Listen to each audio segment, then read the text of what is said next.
금한돈 95만 원, 역대 최고가 근처입니다. 금 가지고 계신 분들 고민되시죠? 지금 팔아야 할까요? 더 사야 할까요?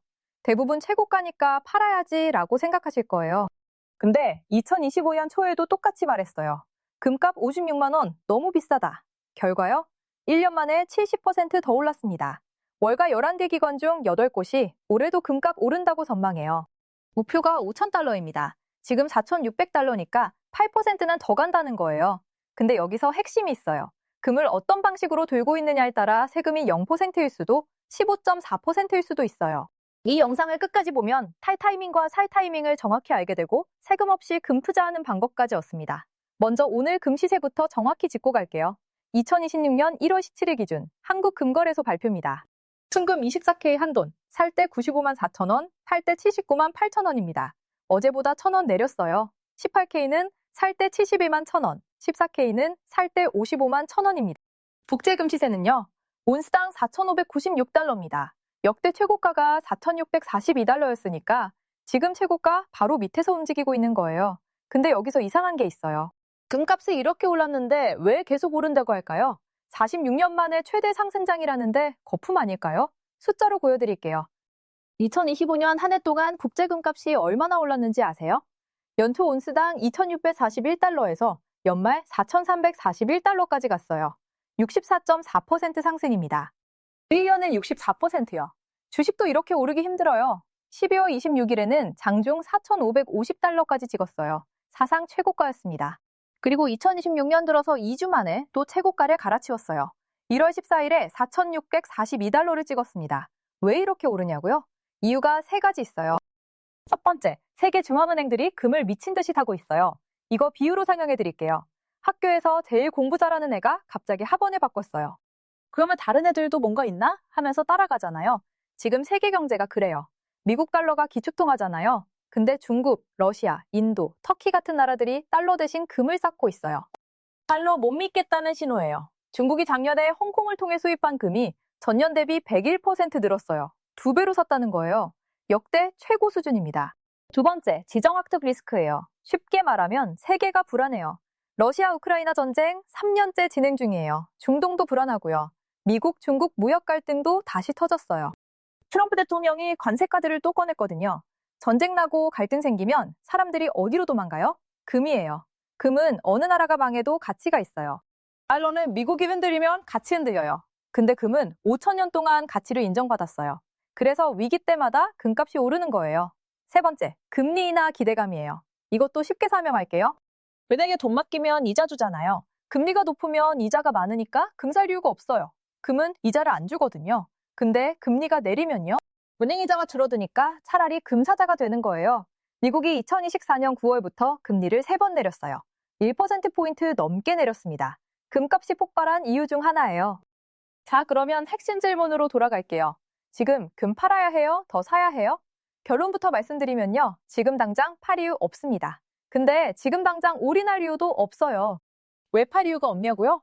전문가들 전망을 보면요. UBS는 올해 금값 5,400달러까지 간다고 했어요. 골드만삭스는 5,000달러 전망이에요. 11개 기관 중 8곳이 상승 전망입니다. 지금 4,600달러니까 5,000달러만 가도 8% 추가 수익이에요. 5,400달러면 17% 더 오르는 거예요. 금값 슈퍼사이클이 5년 더 남았다는 분석도 있어요. 2030년까지 오른다는 거예요. 근데 왜 올인하면 안 되냐고요? 단기적으로는 조정이 올 수 있어요. 이미 많이 올랐거든요.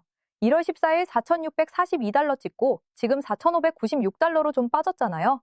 46달러, 약 1% 조정이에요. 이런 출렁임이 계속 있을 거예요. 그리고 미국 금리 인하 속도가 느려지고 있어요. 한국은행이 금리 인하 기조를 끝냈어요. 환율이 1,470원이라 못 내려요. 금리가 안 내려가면 금값 상승 속도도 좀 느려질 수 있어요. 그래서 전략이 필요해요. 이걸 분할 매수라고 하는데 쉽게 설명할게요. 장바구니에 사과 10개를 담아야 해요. 오늘 다 사면 오늘 가격으로 10개 사는 거예요. 근데 오늘 3개, 다음 주 3개, 다다음 주 4개 이렇게 나눠 사면요. 평균 가격으로 사게 돼요. 비쌀 때도 사고 쌀 때도 사니까 위험이 줄어요. 금도 똑같아요. 한 번에 몰빵하지 말고 3개월에 걸쳐서 나눠 사세요. 자, 여기서 진짜 중요한 얘기합니다. 금을 어떻게 사느냐에 따라 세금이 완전히 달라요. 똑같이 금값이 10% 올라도 방법에 따라 10%다 먹을 수도 있고 8.5%만 먹을 수도 있어요. 1.5% 차이요? 1,000만 원 투자하면 15만 원 차이예요. 무시 못해요. 금 투자 방법이 크게 4가지 있어요. 하나씩 설명해 드릴게요. 첫 번째, 금은방에서 골드바 사는 거예요. 가장 직관적이죠. 금덩어리를 내 손에 쥐는 거니까요. 근데 문제가 있어요. 부가세 10%가 붙어요. 100만 원어치 사면 110만 원 내야 해요. 시작부터 10% 손해예요. 그리고 팔 때, 살 때보다 훨씬 싸게 쳐요. 오늘 기준으로 살 때 95만 4천 원, 팔 때 79만 8천 원이에요.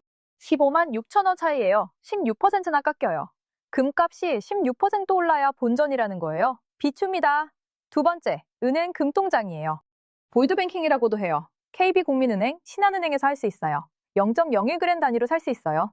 소액 투자 가능하다는 장점이 있어요. 근데 수수료가 1% 정도 붙어요. 그리고 팔 때 수익 나면 배당소득세 15.4%를 내야 해요. 1,000만 원 벌면 154만 원 세금이에요. 게다가 이자 배당 합쳐서 연 2천만 원 넘으면 금융소득 종합과세 대상이 돼요. 세금 폭탄 맞을 수 있어요. 세 번째, 금 ETF예요. 주식처럼 증권사 앱에서 사고 팔 수 있어요. 편해요. 코덱스 골드 선물, 타이거 금은 선물 같은 게 있어요. 일주에 몇만 원이면 살 수 있어요. 근데 이것도 배당소득세 15.4%가 붙어요. 금통장이랑 똑같아요. 그리고 ETF는 운용보수가 있어요. 연 0.3에서 0.5% 정도 나가요. 키끌 모아 태상이에요. 네 번째, KRX 금시장이에요. 이게 핵심입니다. 한국거래소에서 운영하는 금현물 시장이에요. 증권사에서 금현물 계좌를 따로 개설해야 해요. 삼성증권, 미래에셋, 키움증권 다 돼요. 여기서 금을 사면요. 매매 차익의 세금이 0원이에요. 기과세입니다. 배당소득세 안 내요. 금융소득 종합과세 대상도 아니에요. 왜 이렇게 다르냐고요? 비유로 설명할게요. 똑같은 과자인데 편의점에서 사면 1,500원이고 마트에서 사면 1,200원이에요. 왜요? 유통구조가 달라서요. 금도 마찬가지예요. 금 ETF랑 금통장은 금융상품으로 취급돼요. 그래서 금융소득세가 붙어요. 근데 KRX 금시장은 실물 금거래로 취급돼요. 주식처럼 양도소득세도 안 붙고 금융소득세도 안 붙어요. 합법적으로 세금 0원이에요. 숫자로 비교해 볼게요. 1,000만 원 투자해서 금값이 20% 올랐어요. 200만 원 벌었어요. 금통장이나 금 ETF로 했으면요.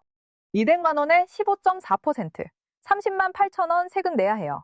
실제로 손해지는 건 169만 2천 원이에요. KRX 금시장으로 했으면요. 200만 원 그대로예요. 세금 0원. 30만 8천 원 차이입니다. 이게 1,000만 원일 때 얘기예요. 5천만 원 투자하면 154만 원 차이예요. KRX 금시장 단점도 알려드릴게요. 첫째, 1g 단위로 거래돼요. 오늘 기준 1g에 약 12만 원이에요. 최소 12만 원은 있어야 해요. 금통장은 0.01g 단위니까 1,000원대로도 가능한데 KRX는 소액 투자가 좀 어려워요. 둘째, 증권사 앱에서 금현물 계좌를 따로 개설해야 해요. 주식 계좌랑 달라요. 좀 귀찮아요. 셋째, 실물로 인출하려면 수수료가 붙어요. 근데 대부분 실물 인출 안 하고 시세 차익만 노리니까 이건 큰 문제 아니에요? 정리하면요. 세금 생각하면 KRX 금시장이 압도적으로 유리해요. 편의성 생각하면 금 ETF가 나아요. 소액으로 시작하고 싶으면 금통장도 괜찮아요. 골드바 사서 집에 보관하는 건요. 세금, 수수료 다 분리해요. 금고 살 돈 아끼세요. 자, 그러면 타이밍 얘기해 볼게요. 금 언제 사고 언제 파는 게 좋을까요? 먼저 살 타이밍이에요. 지금 금값이 역대 최고가 근처에서 움직이고 있어요. 조정 오면 사세요. 조정이 뭐냐고요? 쉽게 말해서 좀 빠지는 거예요. 1월 14일 4,642달러 찍고 지금 4,596달러예요. 1% 빠졌죠? 이런 게 조정이에요. 5% 정도 빠지면 적급 매수 구간이에요. 4,600달러 기준으로 5% 빠지면 4,370달러예요. 원화로 환산하면 한돈에 90만 원 초반대예요. 거기서 분할 매수 시작하세요. 팔 타이밍이에요. 목표 수익률을 정하세요. 전문가들 전망이 5,000달러에서 5,400달러예요. 5,000달러 도달하면 절반 팔고 나머지는 5,400달러까지 들고 가는 전략이 있어요. 욕심 부리지 마세요. 2021년에 주식 3,300에서 5,000 간다 했던 사람들 2,200까지 폭락받고 다 물렸어요. 금도 영원히 오르지 않아요. 목표가 오면 일부는 정리하세요. 근데 여기서 중요한 거 하나 더요. 환율 체크하세요. 지금 환율 1,470원이에요. 국제 금값은 달러로 매겨지잖아요. 환율이 오르면 원화로 환산한 금값이 올라가요. 반대로 환율이 내리면요. 국제 금값이 그대로여도 원화 기준 금값은 내려가요. 지금 환율이 역대급으로 높아요. 이게 내려가면 국내 금 시세도 영향받아요. 환율 1,400원이 깨지는지 지켜보세요. 마지막으로 금 투자 비중 얘기할게요. 자산의 몇 퍼센트를 금에 넣어야 할까요? 정답은 없어요. 근데 일반적으로 5에서 15%를 추천해요. 왜 100%가 아니냐고요? 금은 이자가 없어요. 배당이 없어요. 오로지 가격 상승만 바라봐야 해요. 주식은 회사가 돈 벌면 배당도 주고 성장하면 주가도 오르잖아요. 금은 그냥 덩어리예요. 금값이 안 오르면 수익이 0이에요. 그래서 전체 자산의 일부만 금에 넣는 거예요. 나머지는 주식, 채권, 부동산으로 분산하세요. 금값이 왜 오르는지, 언제 사고 팔아야 하는지, 어떤 방법이 가장 유리한지 다 봤습니다. 정리하면요. 금값 추세는 상승입니다. 5,000달러 간다는 전망이 우세해요. 근데 지금 최고가 근처니까 한 번에 몰빵하지 마세요. 조정 올 때 분할 매수하세요. 투자 방법은 KRX 금시장이 세금 면에서 압도적으로 유리해요. 매매 차익 비거세입니다. 증권사 앱에서 금 현물 계좌 개설하세요. 삼성증권, 미래에셋, 키움 다 돼요. 오늘 당장 하세요. 목표 수익률 정하세요. 5,000달러 도달하면 절반은 정리하세요. 욕심부리다 물립니다. 환율 1,470원이에요. 환율 내리면 원화 기준 금값도 영향받아요. 환율 동향 매일 체크하세요. 금은 보험이에요. 세상이 불안할 때 빛나는 자산이에요. 근데 보험에 전 재산 넣는 사람 없잖아요. 자산의 5에서 15%만 금에 넣으세요. 나머지는 분산하세요. 금값 너무 올랐다는 말 작년에도 했어요. 그때 산 사람은 70% 벌었어요. 안 산 사람은 구경만 했어요. 지금 금 팔지 마세요. 추가 상승 여력 있어요. 근데 지금 올인도 하지 마세요. 조정 기다리세요. 금 투자, 방법이 수익을 결정합니다. KRX 금시장, 세금 영원. 이것만 기억하세요. 숫자를 보세요. 선택은 당신 몫입니다.